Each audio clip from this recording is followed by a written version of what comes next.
Right, now, over the years, the debate around fracking has divided opinion across the UK. Yes, now Trisha Doodoo visited Britain's longest-running anti-fracking protest as it was forcefully brought to an end by bailiffs and police last week. Yes, and one protester in particular was not going to go quietly. Anti-fracking campaigners have occupied this field near Chester for 2 years. They've fortified the site, built a moat, and are making themselves very difficult to move. They're determined to stop test drilling for shale gas here, but time is running out. The fracking company that owns the site has an eviction order, and the bailiffs and police are about to move in. As you can see, there's quite a marked police presence as we're heading nearer to the site. The signs say, "We don't lose hope, we are nature defending itself." Quite a few up there. They are going to be taken down at some point today, that's the plan. In America, there are 120,000 fracking wells. When fuel prices were rocketing, it was the controversial new frontier in gas and oil exploration, and a possible key to British energy self-sufficiency.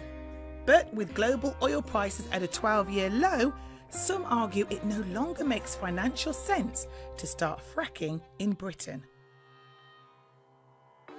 Fracking is extracting gas trapped in shale rocks. Steel-lined boreholes are drilled up to 3 kilometres into the earth.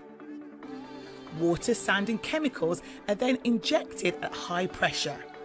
This cracks and fractures the shale seam, and gas is released up to the wellhead. Fracking was the probable cause of mini earthquakes near Blackpool in 2011. But Ernie Rutter, a professor of geology with Manchester University, is part of a task force arguing fracking could be safe if there's rigorous regulation. If you pump fluids under pressure into the ground, you can cause earth tremors. There's no doubt about that.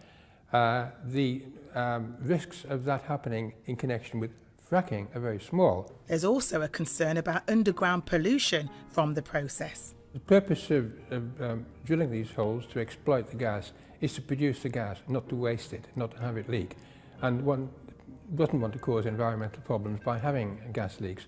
So it's possible to engineer these kinds of activities so that they do not leak, so they do not pollute the groundwater. But objectors point to other experts who say environmental concerns outweigh the benefits. The German government cited potential pollution of the water table as its reason for opposing fracking. Back at the protest camp in Chester, the eviction is well underway. After holding out for several hours chained to scaffolding, one protester chooses to leave without a fight. Steve, are you pleased with how you've protested today? I think we did excellently. Obviously, there's still chaps in there. It goes on, and this will continue at every single fracking site where they attempt to drill and poison our land. But there are those who are refusing to go. Excuse me, what's your name? Hodgett. Hodgett, are you hoping to stop those police taking you down today? Right out. But with temperatures plummeting, it's too much for some. How do you feel? Cold. It's just too cold. Couldn't stay any longer, like. Even though the protest is over, they're defiant. We continue challenging and resisting the unconventional gas industry, this toxic, vile industry. We challenge them in any way possible.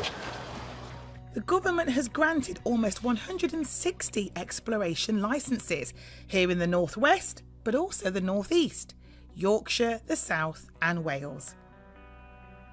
This protester up the scaffolding was one of 9 people arrested. Well, as they take the last man down, it's been a long day for the police, the enforcement officers and everyone who's gathered here at the site. But one thing's for sure, their campaign against fracking is set to continue. Well, thanks, Trish. And talking of